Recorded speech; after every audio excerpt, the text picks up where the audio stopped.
Ou seja, eu tenho decisões a tomar hoje que vão determinar onde, por um acidente de destino, posso ter o prazer de voltar a esse mesmo auditório e falar e perguntar a algumas das pessoas que estão aqui, né, onde nós estávamos, onde nós estamos. Mas isso é aterrador.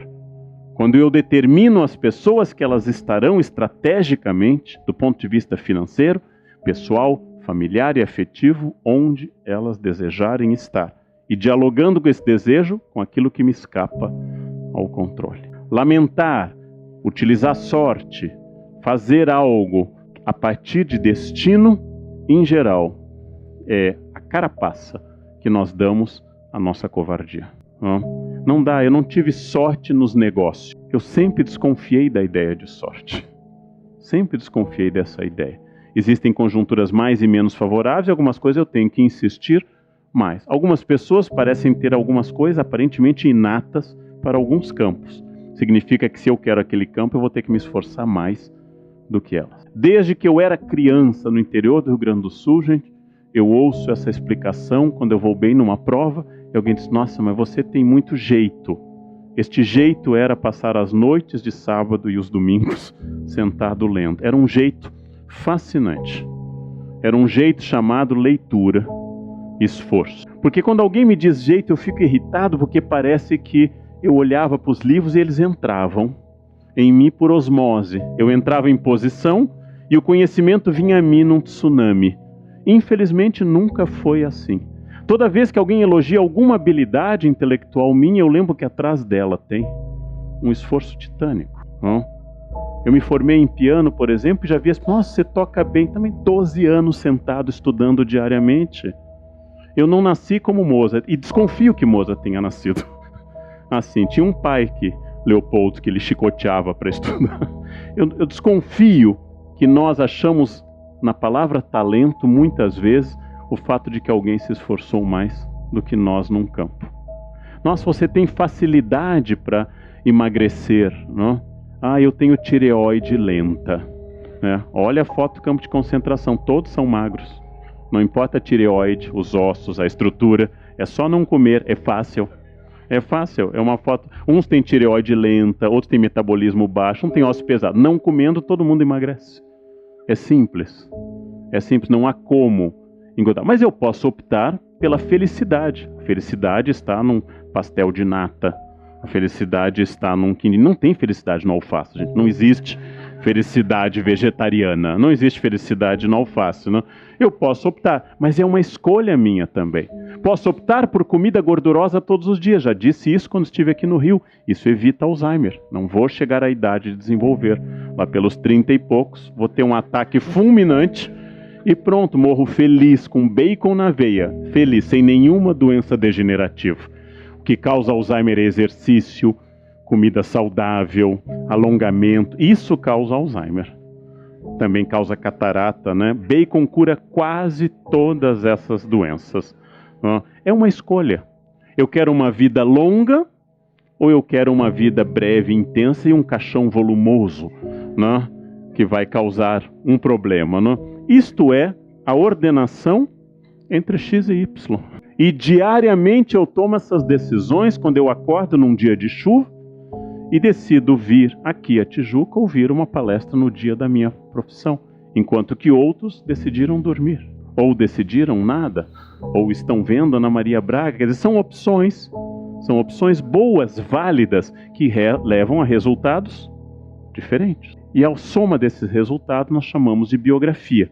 O esforço de direcionar a parábola que tende ao aleatório é diário. E se eu não entendi isso, eu tenho dificuldade para administrar biografia e empresa. Já que na primeira fala, muito bem, o Wagner estabeleceu uma ligação direta entre família e ética empresarial, com a qual eu concordo inteiramente.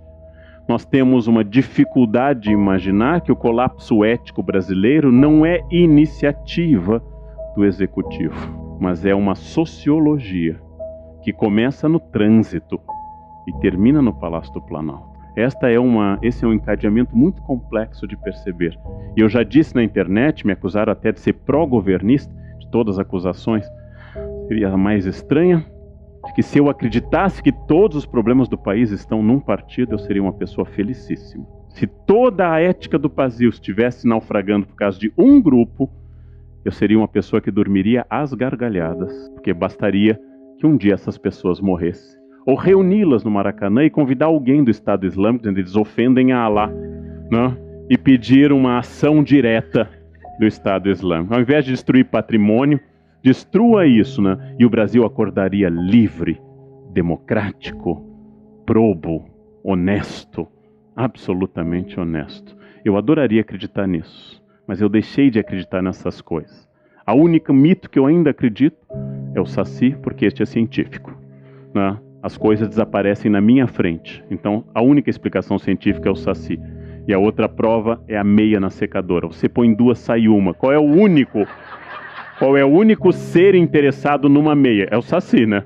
Caipora tem 2 pés, a Cuca tem 2 pés, Jesus tem 2 pés, o Saci tem 1, né? Então, eu digo que na minha crença só tem o Saci. É o que esconde a meia na lavadora. Hoje, gente, indo para uma parte prática, todos que estão aqui, que são estudantes, trabalhadores, profissionais, todos vivemos a síndrome do colher da Alice. Está tarde, precisamos fazer coisas, não? Saímos de um feriado segunda-feira, estamos em plena semana, está tarde, precisamos fazer coisas, tem que sair daqui, tem que fazer outra coisa. É aquilo que define, segundo Giddens, a falta de unidade entre espaço e tempo hoje. Eu estou sempre em outro lugar, estou sempre pensando no compromisso seguinte: onde eu estarei hoje à tarde? O que eu vou fazer logo em seguida? O quadro fundacional da modernidade, do Edvard Munch, é o grito, e não Leonardo da Vinci. É o homem desesperado, no fiord de Oslo, gritando, expressionismo, pintura norueguesa. Este é o quadro fundacional da modernidade. O tempo está passando, eu não tenho um tempo para relaxar. O tempo passando está envelhecendo tudo, eu tenho que aproveitar o máximo possível. Principalmente hoje, que eu sou obrigado a ser jovem até o fim. E como isso não é possível, essa tensão vai se acumulando. O padrão atual é que, graças à velocidade, as tarefas se sobrepuseram, de tal forma que qualquer pensamento estratégico é substituído por um espírito, um gás absolutamente gerencial momentâneo. Ao invés de pensar o passo seguinte, eu tenho que pensar o passo de agora. Resultado: como é que nós chegamos a este momento? Em primeiro lugar, porque no passado, quando esta cidade do Rio de Janeiro foi fundada, há 450 anos, havia um tempo agrário, dado pelas estações, pela colheita. E este tempo não era controlado pelas pessoas. O ritmo das plantas é um ritmo lento que mostra que os camponeses têm outro comportamento diante do mundo, mais paciente e mais mágico ao mesmo tempo. Este mundo foi transformado quando, na Baixa Idade Média, as cidades foram dominadas por grandes relógios que substituíram o tempo da natureza pelo tempo cronológico do mercador, como diz Jacques Le Goff. O tempo de Deus, Santo Agostinho, Dom, é substituído pelo tempo medido pelo ponteiro das horas, o primeiro a surgir, depois pelo ponteiro dos minutos. O tempo atual foi multiplicado com a técnica, a invenção da imprensa, que faz o salto do monge no seu scriptorium, demorando anos para copiar uma Bíblia, e Gutenberg produzindo uma Bíblia em poucos dias. O tempo se acelera porque a fibra ótica inventada por um indiano é o símbolo de uma técnica mais veloz do que eu posso. Vocês sabem que o teclado da máquina de escrever, os jovens anotam, depois o tio fala do que é isso. Era um aparelho, era uma impressora wireless, muito antigo o aparelho. O teclado de uma máquina de escrever, que a gente chama teclado QWERTY, foi planejado para colocar as letras fortes em dedos fracos, como o A, S, D, F, G. Lembra? A. Isso está lá na quim. Por quê? Porque se tivéssemos dedos fortes, as teclas, elas enroscariam. Então se fez uma estratégia para que a máquina atrasasse a mente, porque a máquina não acompanhava a velocidade da mente. Isso passou. Isso não te pertence mais. Hoje todas as máquinas são mais rápidas do que a sua mente. A máquina errava, eu dizia que máquina estúpida. O computador erra e ele nos diz: você é burro. Porque basta você apertar o controle certo, que eu funcionarei. Você é que não sabe. A técnica superou minha capacidade física e minha capacidade cognitiva. O tempo técnico é mais rápido do que o tempo humano. Eu não consigo acompanhá-lo e não adianta tentar. As máquinas são mais rápidas. E com isso eu tenho uma novidade, que eu vou ter que fazer mais coisa ao mesmo tempo, característica das biografias de todos vocês. Não há mais o espaço de ler jornal, acessar e-mails, tomar café e ver o computador. Tudo isso é feito ao mesmo tempo. Nós somos uma das gerações mais workaholics da história, porque o cérebro humano pode se dividir em várias atividades, mas ele continua com a mesma característica. A energia é a mesma. Logo, ao dividir em vários igarapés, em vários pequenos rios, ele vai diminuir a intensidade do foco em cada um. O cérebro humano pode fazer 4 coisas ao mesmo tempo. As mulheres fazem isso há muito tempo. Cuidam da comida, dos filhos, da casa, telefone. Os homens são um pouquinho mais mono, a mulher é mais estéril, né? Ela vai um pouquinho mais duplo. Mas o cérebro humano não pode se concentrar em todas as tarefas ao mesmo tempo. Não é biologicamente viável. Resultado, eu vou ter uma certa atenção nos e-mails, uma certa atenção no WhatsApp, uma certa atenção no jornal e uma certa atenção na comida. E vou perder o foco em cada um destes. Porém, eu tenho que aumentar as horas de trabalho, porque as tarefas vão surgindo. Os e-mails fazem sexo à noite, porque de manhã se multiplicam, vocês já viram. Eles copulam à noite, os WhatsApps copulam. Tem gente que manda mensagem às 3 da manhã, gente. Eu vou deitar meia-noite, eu acordo às 4 da manhã todos os dias, tem 35 mesmo. Mas quem fez isso, gente? Por que fez isso? Porque aumentar as horas de trabalho. Nunca dormimos tão pouco. Nunca fomos para as férias tão tensos com as coisas que temos que fazer ao voltar. Nunca olhamos para o Fantástico no domingo à noite com tamanha depressão como neste momento. Vem vindo ela, a semana. Ela está chegando. E mais, ao ter tablets, celulares e todos os aparelhos, eu consegui o sonho do taylorismo do século XVIII e XIX, que apesar da taylorice ser uma teoria posterior, que é tornar o trabalhador em tempo integral. Ou seja, eu consegui uma linha de produção fordista que começa em Detroit e vem até a Tijuca. Eu consegui um trabalhador 100% envolvido no trabalho, mesmo em sábado, quando se manda mensagens para ele. Você já viu isso? Todos nós, como chefes e como funcionários. O resultado, óbvio, complementando o que disse antes o Wagner, falando de até depressão, falta de foco, o cansaço fica maior, o sentido se esvazia. Porque é natural, usando a crítica que Chaplin faz num filme mudo, num período que o cinema já era falado, que quando eu não vejo o resultado imediato, quando eu tenho que matar um leão por dia ou por turno, que eu vou perder um pouco deste sentido. E com isso, eu saí deste mundo indígena, cujo grande objetivo durante milênios era conseguir o mínimo para sobreviver, que levava o indígena só procurar mandioca quando a farinha estivesse esgotada, sem ideia de commodities ou mercados futuros da mandioca. Não quero entrar no campo da mandioca, ele já foi debatido com bastante profundidade em outra ocasião. Até porque aqui teríamos que mudar para aipim a ideia. Rio Grande do Sul e Rio de Janeiro usam a palavra aipim. O mundo do século XXI, essa carreira profissional e do casamento passaram a ser naturalmente escolhas pessoais, logo na minha responsabilidade. Porque no mundo que marido e mulher eram escolhidos pelos pais, neste mundo a minha responsabilidade era menor. Tudo passou a ser minha responsabilidade e a exigência aumentou muito. Aumentou enormemente, porque passamos a ser responsabilizados por tudo. Por exemplo, numa entrevista de emprego, a pessoa que está acima do peso é considerada preguiçosa. Ela tem que demonstrar força de vontade, e força de vontade vai numa gordura entre 9% a 16%. Acima disso, falta força de vontade. Porque nós passamos a ter que acumular. Não basta mais sobreviver. Eu tenho que legar excedentes, como analisa o Piketty, para gerações futuras. Eu tenho que legar esse excedente. Eu tenho que conferir imóveis para minha vida ser bem sucedida. E a cada nova escritura que eu assino de imóvel, eu vou ficando um pouquinho mais conservador. E começa com isso, de que o empreendedor clássico passa a ser visto como o herói do nosso tempo.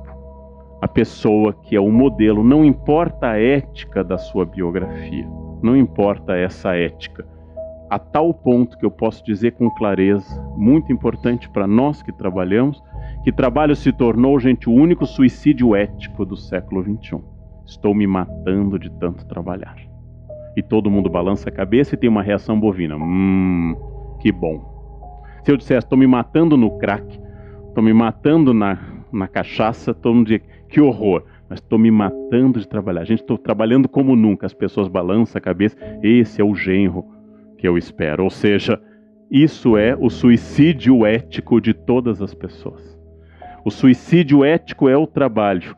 Nós temos o trabalho associado a dinheiro, a realização pessoal, que ele mede o indivíduo. Já que ao se encontrarem, as pessoas perguntam, como é que você está? Nossa, estou bem, comprei um apartamento em tal lugar. As pessoas medem o sucesso, não por uma língua aprendida, um instrumento musical novo, mas pelo acúmulo e pelo trabalho. Como é que está a sua vida? Fui contratado por uma grande empresa, acho que eu vou passar um tempo em Chicago. Então você está bem. E eu não estou criticando isso, estou apenas identificando essa característica. Ele ocupa todo o vazio. Mas você é uma pessoa chata. Mas estou ganhando bem. Eu sou um chato bem remunerado, que é diferente de um chato mal remunerado. Cria uma rede social e afetiva e atinge as férias. Férias hoje tem planilha, vocês sabem. Ninguém vai mais fazer um piquenique no aterro sem reservar um espaço debaixo da árvore. Ninguém mais viaja sem reservas. A minha geração viajou muito sem reservas. Chegava, como eu cheguei a Viena, não tinha nem ideia de onde eu ia ficar, começava a andar pela cidade, aqui parece bom. O mundo mudou. O mundo mudou bastante, mas ninguém mais deixa de fazer reservas. Nós vivemos nos antecipando a tudo e trabalhar passou a ser a medida essencial de tudo e o padrão de felicidade. Exclusão do trabalho, desemprego, é uma das grandes exclusões sociais. Eu li esse artigo que eu recomendo aos senhores, deste homem, Ezekiel Emanuel, que nos Estados Unidos lançou um artigo dizendo por que eu gostaria de morrer aos 75. O artigo é muito interessante, ele é um homem bem-sucedido, que diz que há uma curva de declínio de produção após 75, que é mais ou menos óbvio, é até esperado. Não? E ele diz então que o ideal, esse é ele, é que atingindo 75 todos morram. E eu fiquei refletindo que sociedade é essa que mede uma vida a partir do impulso produtivo. Que sociedade é essa que só vê beleza na árvore verde e não vê beleza no outono? Que para mim é a estação mais bonita. Que sociedade é essa que não valoriza conhecimento, mas apenas plena saúde? 75 em geral é o encerramento da chamada maturidade com saúde.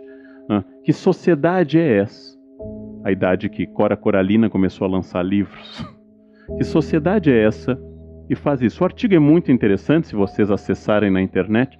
Ele faz uma reflexão séria e não depressiva, mas é típica do nosso tempo. É típica do nosso momento. Porque ele diz isso. A primeira grande contribuição a gente dá aos 30 até os 40. E entre 30 e 45 nós estamos nas melhores contribuições profissionais, intelectuais, acadêmicas, eu acrescentaria sexuais e assim por diante. Depois começa um lento declínio. Só que ele está pedindo isso a partir dessa questão. Nossa última grande contribuição é os 60. Eu tenho 8 anos para fazer essa contribuição rapidamente.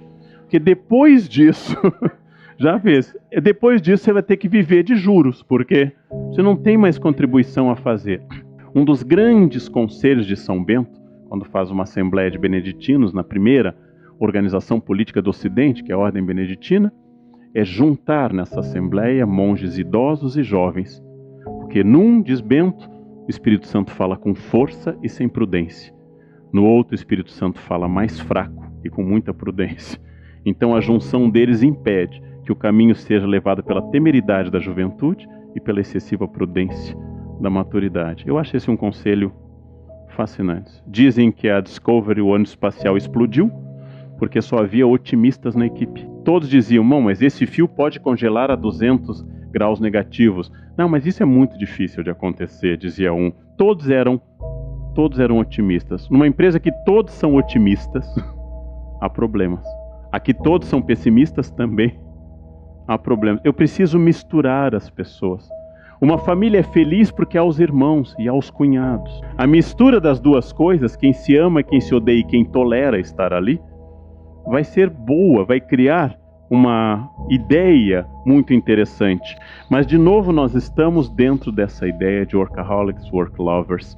Esse termo cunhado aqui pelo outro teólogo e psicólogo é o termo contemporâneo por excelência. A grande questão que diz respeito ao projeto de vida, que vai criar termos novos como pobreza de tempo, esse balanço entre vida e trabalho, a fluenza, a doença do consumo, ao contrário de influenza, e o presenteísmo, que é o outro problema que acompanha o absenteísmo. Aquela empresa em que todo mundo falta muito tem problema, e aquela que nunca ninguém falta também é problemática.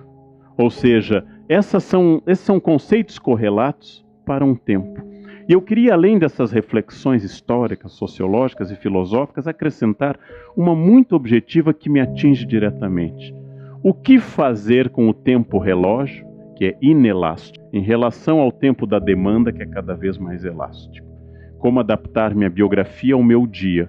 Como adaptar 24 horas às minhas demandas? Essa é uma questão que eu penso muito, tenho pensado com frequência. Este mundo líquido com tempo líquido. E a partir disso, o fato de que as coisas se acumulam, vamos nos tornando procrastinadores, palavra que se usa tanto em inglês e pouco em português. Os adiadores crônicos, os papeizinhos, os post-its que antes eram físicos, agora são virtuais no computador. As agendas, os lembretes para lembrar da agenda. Ver tal compromisso que antes bastava. As agendas se multiplicando. Primeiro conselho budista, e eu vivo indo à Ásia, e acho isso fascinante, esses conselhos budistas, é que a vida só é possível se você se concentrar intensamente numa tarefa primeiro. E quando lerem o jornal, leiam o jornal. E quando acessarem e-mail, acessem e-mail. E quando comerem, comam, inclusive refeições. Sejam focados. Focados naquele momento. Focados especificamente naquela atividade, porque só assim essa atividade será plena. Os budistas acham que a distração é um dos venenos do espírito. Eles sugerem, nos mosteiros de Wutaishan, que eu estive na China, que ao subir uma escada se faça o exercício de pisar um degrau, chegar inteiramente ao degrau e pensar, por que eu vim até aqui, o que eu quero? E depois, eu quero chegar lá em cima, não, vou ao degrau seguinte. Parece idiota, mas é uma maneira de vocês pararem de subir rapidamente, que é o início de um acidente. Como é possível que eu ande há mais de 50 anos, diariamente, e eu ainda tropece? Exatamente porque eu não foco. Exatamente na tarefa que eu mais treinei na minha vida. Segundo a minha mãe, comecei a andar com 11 meses, eu ainda tropeço depois de 51 anos. Quer dizer, é um aprendizado deficitário. Sinal de que eu estou andando sem pensar. E hoje nós estamos fazendo praticamente tudo sem pensar. É fascinante, gente, que a gente só tenha como valor de vida aquilo pelo qual eu daria minha vida, duas coisas. A primeira, aquilo pelo qual todos nessa sala praticamente dariam a vida. Se alguém não der, não fale que fica feio, que é a família. Mataríamos pela nossa família. E sem muita culpa, inclusive. Se alguém invadisse nossa casa e agredisse quem amamos, mataríamos com certo prazer. Nós matamos porque família é um valor fundamental para todos. Quem não é, fique quietinho, depois fale com seu psicólogo. Não venha à tona. O segundo valor, que é muito fascinante, pelo qual as pessoas arriscam a vida, é o celular. Elas digitam dirigindo. Quem digita dirigindo aumenta exponencialmente sua chance de acidente. Mas eu prefiro arriscar paraplegia a não responder no WhatsApp. Estou aqui, kkkk. Pensem nisso. Todo mundo que digita dirigindo está dizendo, minha vida não é tão importante quanto estar conectado. E tirando obstetras, gente, quem é que tem uma emergência tão grave? Tirando obstetras. Eu sou historiador, nunca há emergências. Ninguém me liga de madrugada. Quem construiu a pirâmide de Miquel? Ninguém tem esse problema de madrugada. Eu sou historiador, né? Quem foi o ministro da Fazenda do governo Luiz XIII? Ninguém tem esse problema. Mas quem tem um problema de tal urgência? Quem é o gerente de uma empresa nuclear em que está sofrendo um problema no gerador? Quase todos os problemas não são urgentes, mas eu prefiro arriscar tudo isso. A multa, coisa leve, a um pequeno acidente mais grave, e a minha vida para ficar conectado. Esse tempo líquido é fascinante. Eu vou indicar coisas que eu pensei para esse encontro, coisas que vocês podem ou não aproveitar, coisas que vocês devem adaptar à realidade de vocês, coisas muito claras, para os próximos anos. A primeira, qual é a noção do tempo relógio da minha capacidade? Pela minha experiência, inclusive coordenando coisas em escolas, a maior parte das pessoas não tem clareza nisso. Você pode entregar para a semana que vem? Posso. Quase sempre não. Quase todas as pessoas não têm a correta relação entre seu tempo relógio e a sua capacidade. Por exemplo, quantas páginas eu leio bem por minuto? Se eu não tenho resposta a esta pergunta, eu não tenho resposta se eu posso ler o relatório até amanhã. Mas as pessoas dizem eu posso. Ou, quantas horas eu necessito de sono regularmente? Algumas precisam de 4, 5, outras precisam de 8. Quantas horas minha concentração cai? Algumas pessoas isso decai em minutos. Outras têm um foco maior. Concentração é uma educação. Se eu não tenho resposta para isso, eu não posso responder a nenhum chefe e a nenhum colega se eu posso fazer essa tarefa. Há pessoas que não podem atravessar a noite trabalhando. Há pessoas que podem. São respostas muito objetivas para eu administrar meu tempo. E a primeira delas é: qual é o limite da minha capacidade? Em que eu preciso de ajuda, às vezes química, café, por exemplo, Red Bull. Vamos parar por aqui, que o Supremo ainda está debatendo o restante. Bem, multitarefas. Eu posso focar? Eu posso fazer duas coisas ao mesmo tempo? Eu estou inclinado a pensar que isso tem a ver com alguma habilidade prévia que pode ou não ser desenvolvida. Há pessoas que conseguem ver várias coisas ao mesmo tempo e há pessoas que não conseguem. E eu posso treinar um pouco isso. Eu posso focar ou eu posso dividir. Eu tenho que saber que é mais produtivo não atender celular e responder a e-mails do que fazer as duas coisas ao mesmo tempo. Bem, terceiro, mudar o tipo de tarefa, priorizar. É um conselho do Exército americano num famoso quadro. Quais são as tarefas urgentes? Quais são as tarefas não urgentes? Quais são as tarefas de médio e longo prazo? O que eu tenho que decidir para agora ou para daqui a alguns anos. Quarto, evitar sempre a tarefa seguinte. Ela é o envenenamento da atual. Se eu estiver aqui falando com vocês, onde eu creio estar a minha consciência inteiro, e não pensando no meu voo à tarde para Salvador, na palestra da noite e amanhã, eu vou tornar este momento ruim para vocês e para mim. E não vou melhorar o momento seguinte. Estar onde eu estou, concentrar-se. Estar inteiramente dedicado àquilo que eu estou como se fosse o único lugar do mundo. Isto vai dar um foco extraordinário. Usar os recursos eletrônicos e não ser usado por eles. Sair de 99,9 grupos do WhatsApp que vocês estão. Parar de receber informações inúteis que enchem de lixo, não acrescentam nada e atrasam. Característica de um loser é dividir a sua atenção com coisas sem importância. Então, quais são os recursos eletrônicos que podem me ajudar? O vício das redes sociais. Ter que comunicar tudo. Cheguei, estou aqui, kkkk. Né? Almocei, chove. Né? Pensem quais são as informações relevantes que eu preciso dar e quais são as irrelevantes. E deixem os outros trocar informação o dia inteiro sobre o nada. E foquem naquilo que só vocês podem fazer. É um vício. Não é o patrão que tem que barrar o Face, gente. São vocês que têm que barrar o Face. São vocês que têm que estabelecer um filtro. Se vocês somarem as horas dedicadas ao Face, pensem no que representa de fato. Ou qualquer outra rede. Quando eu tenho muitas tarefas, é bom diversificá-las. O corpo e o cérebro respondem muito bem a uma atividade física, seguida de uma atividade intelectual, seguida de uma atividade afetiva. Responde muito bem ao exame de uma planilha Excel, seguido de uma análise de um texto mais geral. É muito ruim ficar em planilha Excel 12 horas seguidas. É muito ruim isso. O corpo tende a mudar o foco e o cérebro desliga automaticamente quando a repetição acontece. Voltamos ao casamento. As horas para as estratégias de médio e de longo prazo. Se eu não controlar isso, eu serei um tarefeiro. E vocês sabem melhor do que eu, como administradores e estudantes, que a todo instante as tarefas que chegam a nós são as tarefas do cotidiano. Eu aqui pensando na matriz energética do Brasil e o mundo quer que eu troque a lâmpada do corredor.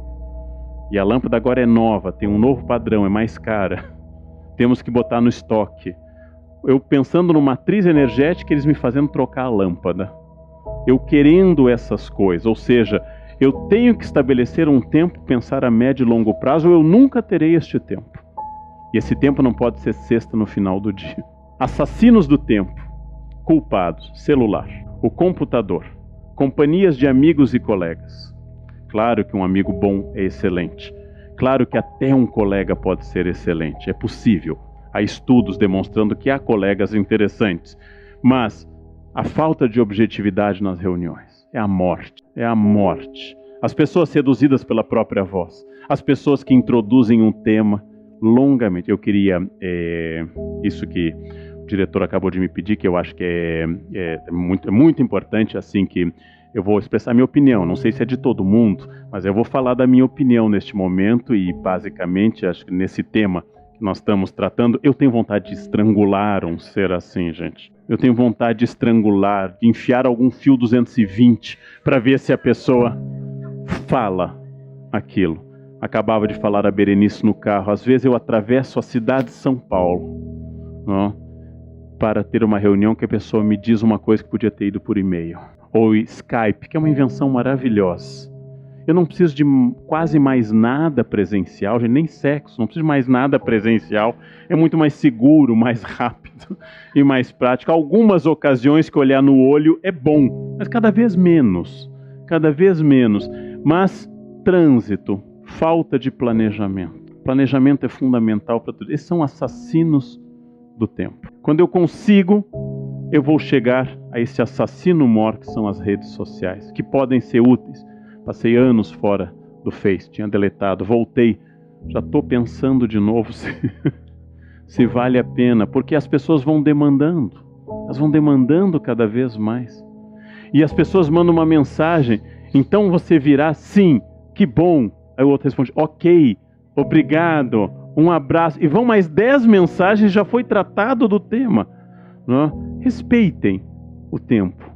Respeitem um tempo, né? Ninguém é eterno. Ninguém vai ficar aqui para sempre. Nós não temos esse tempo eterno. Eu acho fundamental para toda atitude de vida o autoconhecimento.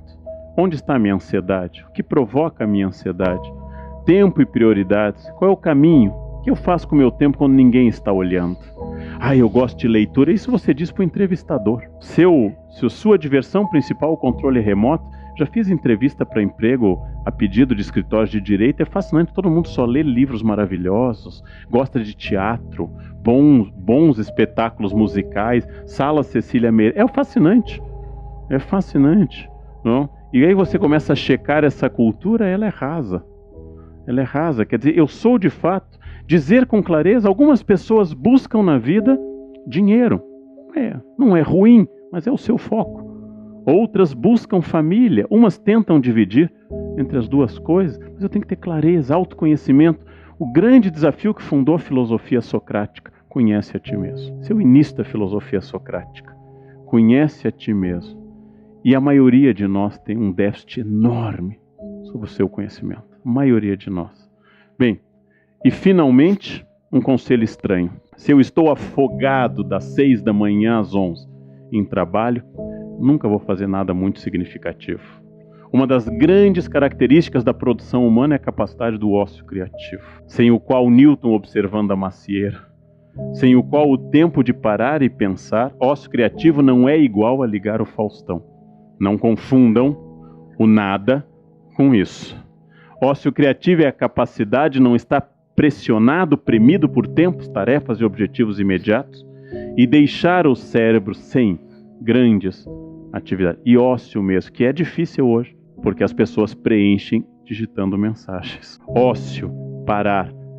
Já pensaram revolucionariamente ligar uma música em casa, sentar-se no sofá e começar a escutar essa música sem ser o fundo de alguma coisa, mas escutar a música, acompanhá-la, seja ela clássica, MPB, acompanhar essa música, observar a letra, deixar-se influenciar? É aquilo que o seriado House trabalha há anos, né? Ele pensa e nunca resolve. De repente, olhando para um bebedouro, ele vem, é lupus. Ou seja, aí vem a ideia. Ócio criativo pode ser estimulado na defesa, por exemplo, do genro de Karl Marx, Paul Lafargue, que escreveu o livro Direito à Preguiça. Um livro clássico, um livro do século XIX do genro de Karl Marx, o direito à preguiça.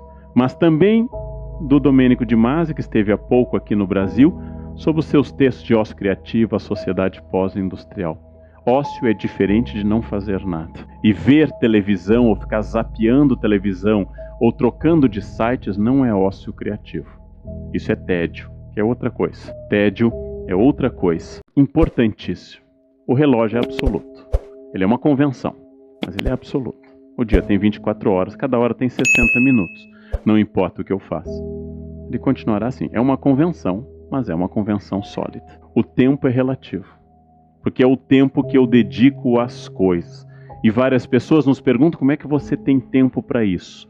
O tempo não é inteiramente escolha minha, mas é provavelmente uma grande escolha minha. O tempo para o qual eu tenho prioridades. O tempo para o qual eu quero fazer alguma coisa.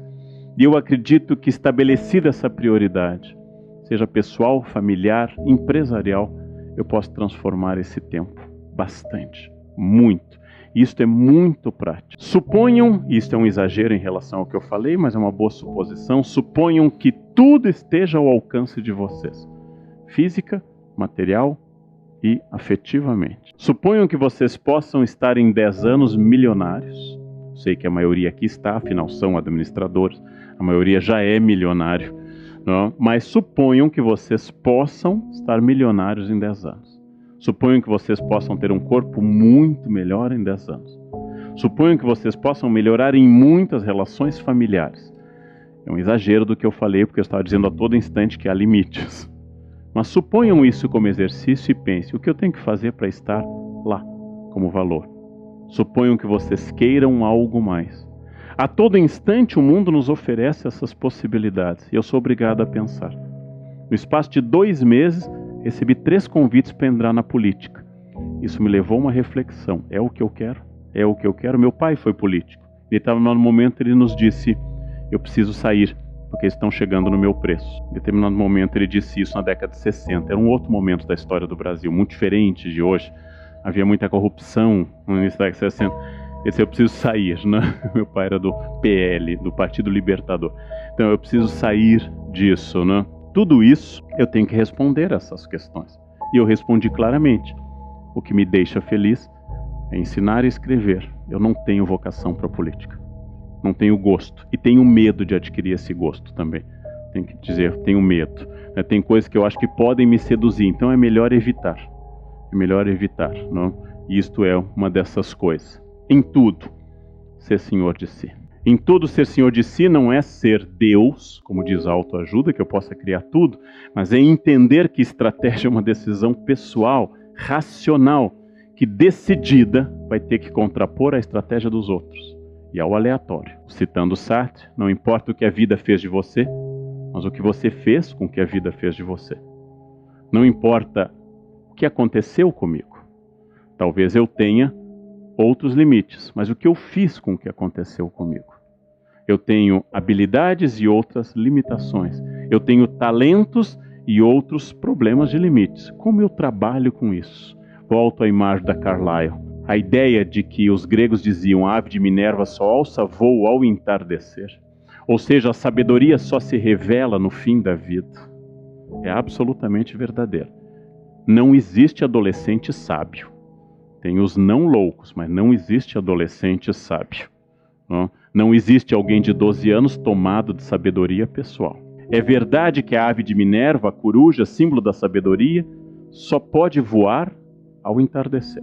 Mas para ela voar, ela tem que ter asas treinadas para isso, né? Eu não devo esperar o entardecer para tomar uma decisão sábia. Quando uma colega de 32 anos me disse que começou a frequentar o geriatra, porque agora os geriatras atendem na casa dos 30, just in case, ela estava tomando uma decisão sábia para chegar lá, né, e não ir ao geriatra na fase do desmanche. Ou seja, não ir ao geriatra já no período do desmanche, começar antes a rebobinar aqui, botar um durepox ali, que é para não ir quando você estiver fundindo o motor. É uma decisão sábia. Nós temos que mudar essa opinião. Eu fui de uma geração que se expunha ao sol 12 horas por dia. O sol, quanto mais melhor. Ia-se para a praia às 8 da manhã, saía às 5 da tarde exposto ao sol e usava raíto de sol. Exatamente, tem mais gente com mais de 18 aqui na plateia, né? Vejam, isso mudou. A gente sabe hoje que o sol não é tão simpático o tempo todo. Isso mudou, né? Eu vou ter que trabalhar, mas eu já me expus em excesso ao sol. Eu já me expus, são coisas geracionais. Equilíbrio e contradição. O corpo funciona melhor na juventude. Ele é um carro mais potente com um motorista não sábio, que é a cabeça mais jovem. E na maturidade ele é um carro problemático com um motorista melhor. É difícil equilibrar isso. É muito difícil. Não? É uma batalha perdida, mas é uma batalha interessante. A essa batalha geralmente chamamos vida. E novamente a imagem que pela terceira vez eu mostro da escultora Carlyle americana é isso. A cada lapidada eu estou formando aquilo que eu quero. Mas é tão difícil isso, é tão estrategicamente complicado, que é mais fácil dizer, não dei sorte. Tive azar, não era minha hora, foi destino. Minha família nunca conseguiu. É muito mais fácil isso. Uma vez meu secretário comentou isso, que ele adorava as festas de Natal na minha casa. A maneira como eu preparava, começa mais ou menos por agosto a preparação do Natal na minha família. E que vai ser tocado, que vai ser comido. Comecei a dizer, como eu queria que fosse assim lá em casa. E eu perguntei, como você acha que acontece na minha casa? A gente abre a canastra da Emília e surge. Acontece na minha casa porque a partir de agosto nós começamos a pensar nisso. E tornamos o Natal, quando pudemos, muito inesquecível para todo mundo. Mas porque a gente dedica tempo e atividade. A leitura mágica vai sendo, nossa, que legal. Como é legal na sua casa que ocorra isso. Essa é a leitura fantasiosa. Tudo. Imaginem tudo que vocês admiram numa pessoa ser fruto de um impulso dessa pessoa, aliado a muito esforço e a muita técnica. Mas eu costumo dizer que é vocação, talento, é inato. Aquilo que é absolutamente fruto de esforço. E aí eu volto para encerrar a mesma questão que eu fiz a primeira pergunta hoje, os 50 anos da profissão fundamental que os senhores exercem ou vão exercer em breve. Uma pergunta administrativa. O que eu quero fazer com a empresa chamada vida nos próximos 10 anos? Quando eu conseguir responder a isso, serei um bom administrador e provavelmente uma pessoa mais integrada, mais total a este respeito. A isso eu chamo estratégia. Bem, a pergunta seria como eu posso fazer omelete sem quebrar os ovos, né? Sair da zona de conforto é provocar uma mudança brusca. O problema não está em mudança, está no brusca. Na verdade, a diferença entre remédio e veneno é a dose, como diz o fundador da homeopatia, Dr. Hahnemann.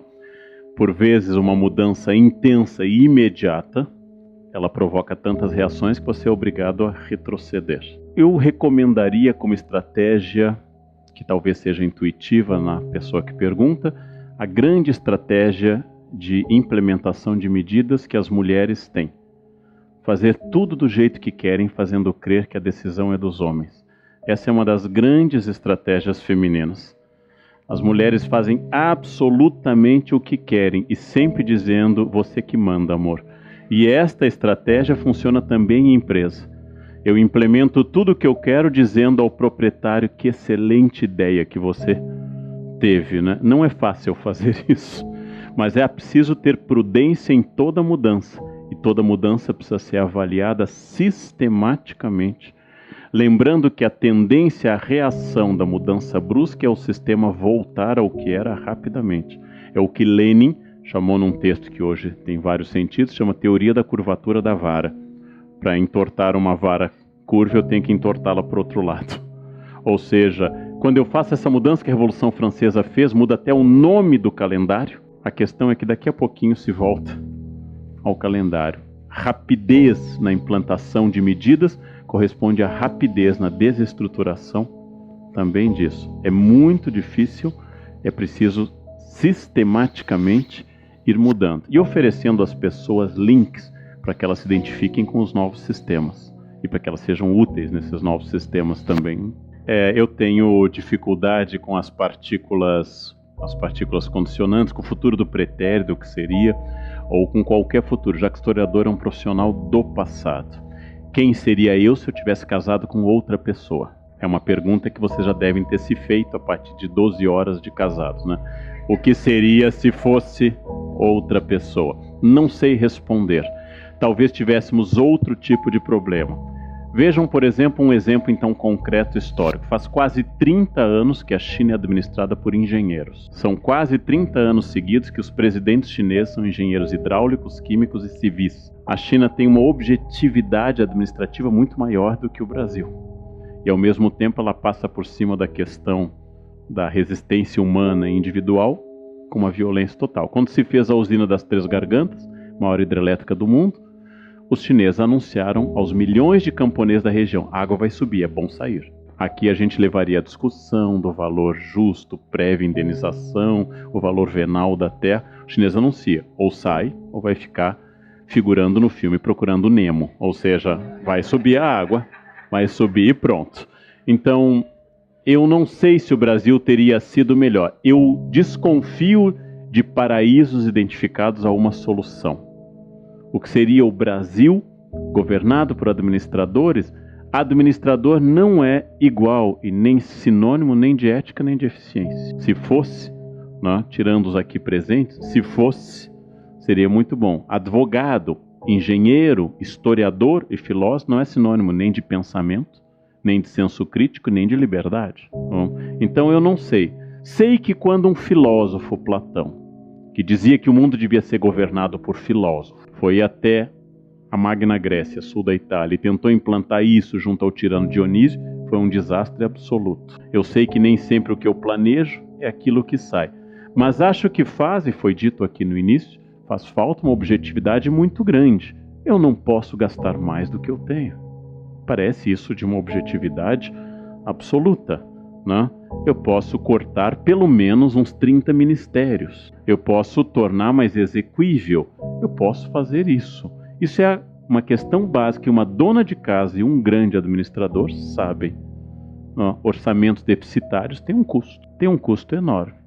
Agora, de novo, o meu problema nunca foi com os governos, mas é o fato de que esses governos são eleitos, ou seja, não estão lá por golpe de Estado.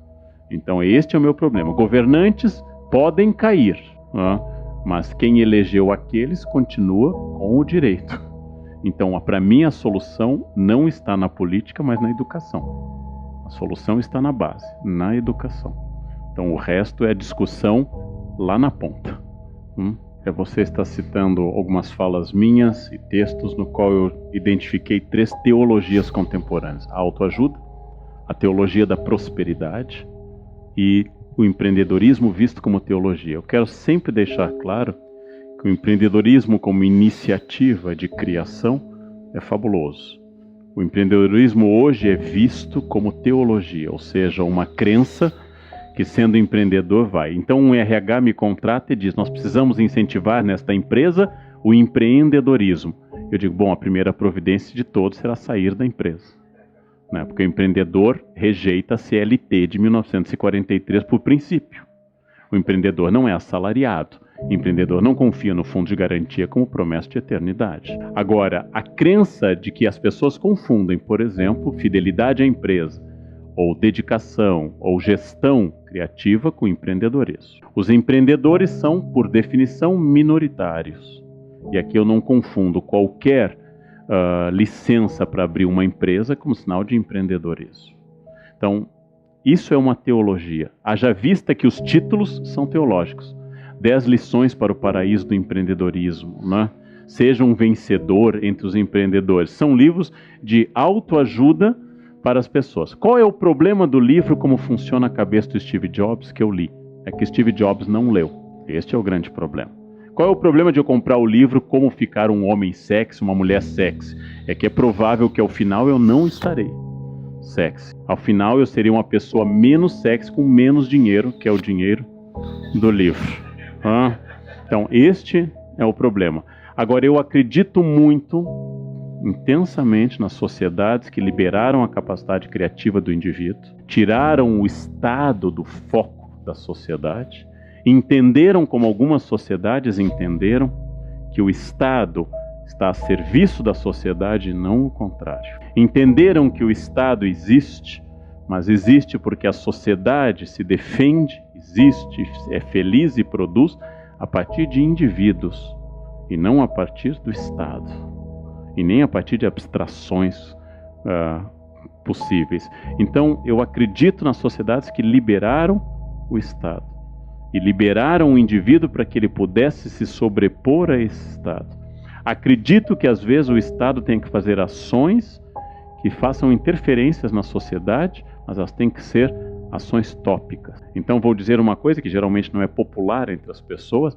Acredito que eu possa precisar, em determinada situação de miséria, ter que implantar uma Bolsa Família para uma comunidade em que a fome é uma realidade.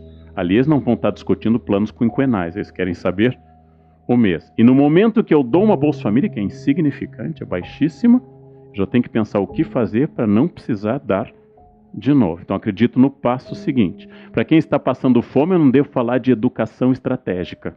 Naquele momento, primeiro eu tenho que resolver o problema da fome, depois falar de educação estratégica. Mas acredito que quando eu transformo essa interferência apenas em moeda eleitoral, é um desastre. E ela é eficaz como moeda eleitoral. Então acredito nas interferências do Estado. Acredito, inclusive, nisso. O empreendedor, onde ele mais faz falta no Brasil, é na administração pública. Onde ele mais faz falta, porque a privada está cheia. Meu Deus, faz falta disso, o empreendedor na administração pública. Quando o Estado Novo criou os cursos de administração pública nas fundações Getúlio Vargas, se mirava através do DASP e dos DASPinhos, se mirava isso. Não, que tenha sido atingido ou não é uma outra discussão, mas é uma gestão eficaz, responsável, criativa. Quer dizer, se há 20 anos nós usamos os juros para controlar a inflação e não controlamos, não está na hora de ter outra ideia, né? Não é lógico ter outra ideia depois de 20 anos tomando uma aspirina que não cura dor de cabeça, pensar talvez tenha que trocar de remédio. Ou seja, é mais ou menos lógico. E o empreendedor faz essa pergunta, né? Dizer, não há outra maneira de reduzir a inflação a não ser nos dando a medalha de ouro dos juros mundiais? Não há outra maneira? E esperar crescimento depois disso? Não? Havia um tempo que o agiota era ruim. Hoje ele se retira envergonhado do sistema financeiro, né? Ele não pôde concorrer com o sistema financeiro, aquele bom agiota que ficava na praça com cara de criminoso. Coitadinho, quem é ele perto do cheque especial e do cartão de crédito? Ele se retira envergonhado. Como eu acho que não há demônio no mundo, porque o demônio não aguentou a concorrência. Ele saiu, chega, ele não conseguiu acompanhar esse upgrade que nós demos na maldade, né? É que essa semana eu estou ainda impactado pela imagem daquele menino morto na Turquia. Não há demônio que possa concorrer com alguém que mata uma criança de 3 anos e o irmão de 5 fugindo de uma guerra civil. Então, o empreendedor faz falta, mas não como teologia, né? Faz falta como prática.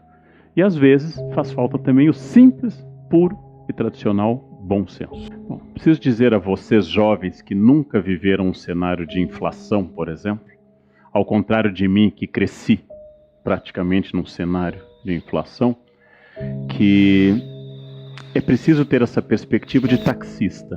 Tudo é passageiro. Tudo é passageiro.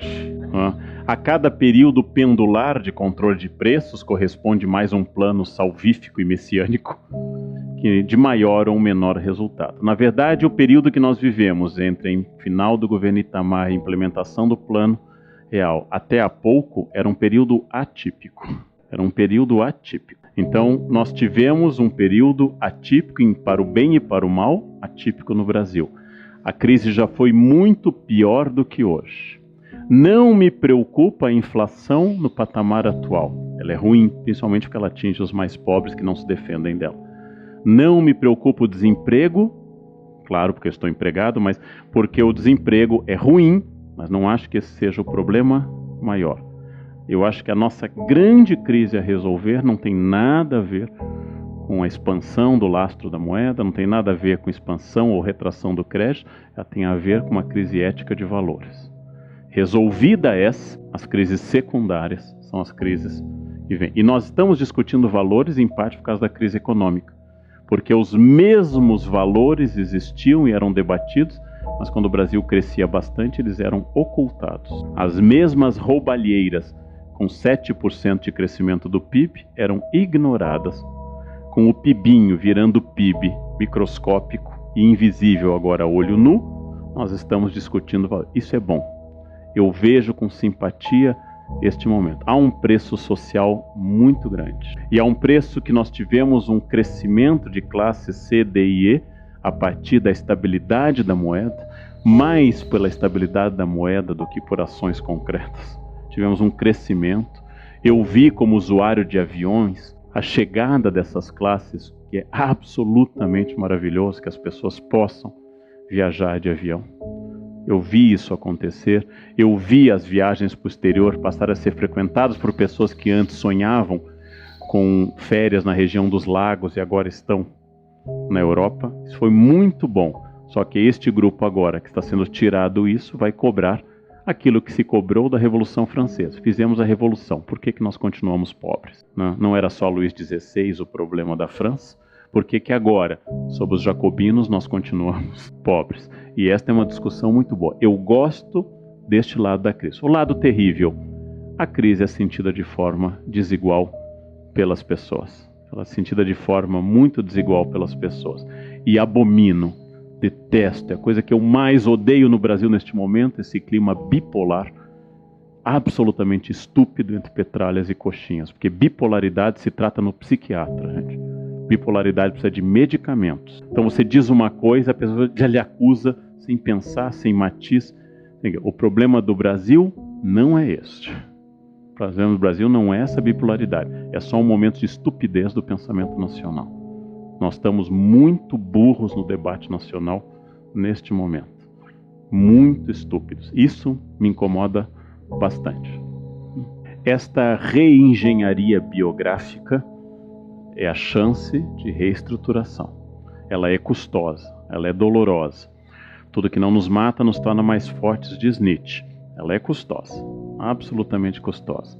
A todo momento aprendemos. Eu disse uma vez aqui na Casa do Saber, ao analisar o Hamlet, coisa que eu fiz um café filosófico também, que apesar de eu ler a peça Hamlet quase todos os semestres, há mais de 30 anos, quase todos os semestres, 2 a 3 vezes por ano, eu leio a peça Hamlet. Eu achava que não tinha mais nada a aprender com a peça. Há 5 anos faleceu meu pai e eu vivi o que o Hamlet viveu, órfão. Mudou completamente a percepção da peça. Eu nunca tinha tido a experiência de perder alguém com este grau de intensidade. Eu tive que me redefinir no mundo, inclusive mais velho, porque quando perdemos os pais envelhecemos, ficamos mais velhos, deixamos de ser filhos. É a situação que a gente tem até quando tem 80 anos. Se tem ainda pai, você é filho. E sendo filho, você tem alguém assim, agora a fila andou e você está na frente da trincheira. Você passa a ser a geração mais velha. É redefinidor. Essa redefinição obriga uma reengenharia quase sempre dolorosa, mas transformadora. Um desemprego grave, uma mudança biográfica, a perda de um ente querido, uma crise financeira global e assim por diante. Mas este é um momento, como eu dizia, no apogeu daquela grande crise 2007-2009, quando numa empresa de propaganda, o dono, uma personagem famosa, me perguntou: nós não sabemos se ano que vem nós vamos estar plantando figo em Valinhos. Valinhos é o município de São Paulo que se destaca pelos figos. Eu disse: é verdade. Ninguém sabia onde ia parar aquela crise. Mas é provável que se todos estivermos plantando figo em Valinhos, quem fala inglês vai plantar melhor, porque os maiores manuais de agricultura do mundo estão em inglês. Logo, eu não sei o que vai acontecer e nem o que pode acontecer num minuto que tudo muda. Mas eu sei que quanto mais preparo eu tiver em conhecimentos, habilidades, línguas e habilidades variadas, mais eu vou enfrentar essa crise.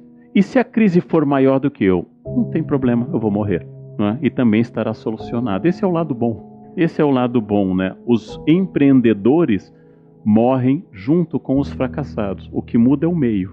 Ambos morrem. Todos morrem, menos Elizabeth II de novo. Todos morreremos um dia, né? Até a Hebe morreu, gente. Todos morreremos um dia. Niemeyer morreu, né? Espantoso. Já estava pensando ser marxista, porque aparentemente marxistas passam dos 100 anos fácil. Mas não há nenhuma diferença, porque todos morreremos. A única diferença está no meio. O que eu vou fazer entre agora e aquele momento, né? É isso, essa é a grande diferença. A resposta técnica e boa tinha que ser dada por um administrador nesse dia, mas eu diria para todos nós profissionais. Padre Simão de Vasconcelos escreveu, por sinal iniciou aqui no Rio de Janeiro, na sua grande obra, uma reclamação da sociedade colonial. No Brasil as pessoas são pouco repúblicas, querendo dizer, nesse sentido latino, res publica, coisa pública, que no Brasil cada um pensava apenas em si, no século XVII. Cada um resolvia o seu quintal e não o coletivo. Eu diria a um administrador, a um professor, a um médico, a um gari, que o que faz falta para a gente é república. República implica, em primeiro lugar, igualdade. No início, Wagner falava de prisão especial. Eu sou a favor dela, eu tenho doutorado, eu crio uma cela muito especial, just in case. Mas é claro, é um absurdo diante da ideia de isonomia. A pergunta, você sabe com quem está falando, só é plausível em casos graves de Alzheimer. Só é plausível nesse caso. Né? Você sabe de quem eu sou filho apenas em dúvida de paternidade. Em todos os outros casos é um atentado à vida republicana. Esta igualdade, aquilo que ora se atribui a Carlos Lacerda, ora ao vice Pedro Aleixo, a ideia de que em tempo de ditadura eu tenho medo do guarda e do delegado da esquina.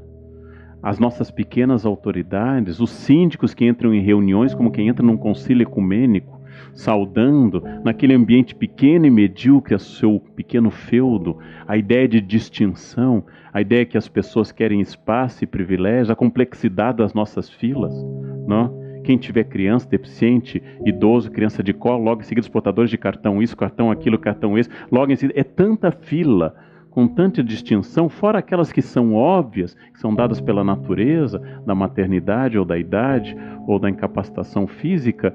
Nós estamos criando tantos guetos, falta isonomia, falta igualdade, falta a ideia de igualdade. Esses dias minha rua foi interrompida porque passava um ônibus com um time, e os guardas pararam cada esquina para que o ônibus com o time abrisse como Moisés no Mar Vermelho o caminho. Que raio de sociedade é essa que dá um privilégio a um ônibus de um time para parar a maior cidade do país para que eles atravessem aquilo sem enfrentar o problema que o comum dos mortais quer? Num mundo cada vez mais de soluções de sem isonomia, como helicópteros, etc., a primeira lição da República é a igualdade. A segunda lição da República é pensar no bem público. Isso se quer do administrador, do gari, do professor e de todas as pessoas, não é? E eu disse, quando vim aqui falar de ética, eu tenho um teste de ética que eu posso aplicar a qualquer pessoa para saber se ela funciona eticamente. Não é como ela trata o presidente da empresa. Se ela tiver um mínimo de racionalidade, ela vai ser educada. Se ela não for estúpida, ela vai ser respeitosa. Eu só testo a ética de alguém quando eu avalio como ela trata a pessoa da ponta da pirâmide baixa, como ela trata o faxineiro terceirizado com o macacão. É aqui que eu testo a ética de alguém. Alguém que eu não preciso tratar bem. É como eu testo a minha empregada e não o meu chefe. Este é o grande teste. Se você não for idiota, você será respeitoso com o juiz do Supremo em audiência. Se você não for um imbecil, você vai ser respeitoso. Mas não é só a ética, é seu senso de sobrevivência que está em jogo. Agora, como eu trato a pessoa que não merece, por exemplo, alguém que está na rua e não mereceria o tratamento respeitoso, como alguém que está na Cracolândia, ou um travesti, alguém que não merece aquele que exatamente por isso precisa mais do que... Esse é o grande teste. Aí eu desejo a administradores, a todos os professores e a todos os colegas que trabalham neste país isso, né? Esse teste de ética, esse teste de caráter, que é tratar as pessoas como iguais, não? Quer dizer, ainda me assusta no Brasil essa desigualdade de quem em 2015 está reclamando que a empregada doméstica vai ganhar fundo de garantia, é porque ainda não assimilou uma lei de 13 de maio de 1888. Então, quem ainda está discutindo a Lei Áurea não tem como discutir fundo de garantia, né? É difícil isso. Está discutindo se uma trabalhadora tem o direito a ser considerada trabalhadora como os outros trabalhadores têm desde 1930, no caso de alguns direitos, ou desde 43. É sinal de que ainda não incorporou esta mulher do MST que é a Princesa Isabel. Ou seja, ainda não incorporou isso, quanto mais a modernidade. Nunca fomos tão livres. E somos a geração mais deprimida da história humana, a maior consumidora de remédios para depressão. Somos a geração que consome em larga escala medicamentos para depressão. E nunca fomos tão livres em relação a praticamente tudo. Somos livres, mas se precisarmos, temos Rivotril, temos Prozac, temos antidepressivos, temos calmantes, soníferos, para que a gente possa ser mais feliz ainda. Tudo isso, também somos livres nas redes sociais para dizer se a minha vida vale a pena ou não, porque eu vou fotografar tudo, inclusive minha ida ao quilo. Vou fotografar o prato do quilo, vou postar, acrescentado do potássio, tô no quilo, kkkk. E as pessoas vão dizer se a minha vida vale a pena ou não, colocando likes e curtidas. Num dos episódios de Black Mirror, a vida é regida pela quantidade de likes. Você só pode entrar em determinados restaurantes se tiver um número X de likes. Você só pode gastar na loja se a sua quantidade de likes for expressiva. Na verdade, o que Black Mirror brinca é o que acontece hoje. Sua popularidade é medida por algo abstrato, que são os likes. Na verdade, há muita coisa a ser dita sobre isso, mas eu diria que por um problema administrativo, a nossa era de liberdade é a era de solidão, e o celular é a grande muleta da solidão. Não é importante assistir uma palestra de Leandro Carnal, isso é irrelevante. Tanto faz, já vi várias na internet. O importante é ter uma foto ao lado dele e postar na rede. Estou aqui com o Carnal, kkkk. Carnal é meu amigo, lol. RS. Não é importante viver o momento, o importante é registrá-lo e publicar. E lançar ao mundo a garrafa com a mensagem: você acha que a minha vida vale a pena? Porque são os outros que vão dizer isso. Então não é o meu narciso, minha vaidade, meu orgulho que está fazendo isso. É a minha insegurança e a minha fraqueza pessoal, que estão buscando nos outros a resposta se a minha vida vale a pena ser vivida. E as pessoas viajam e postam. E elas jantam e postam. E elas vão ao parque e postam, andam de bicicleta e postam.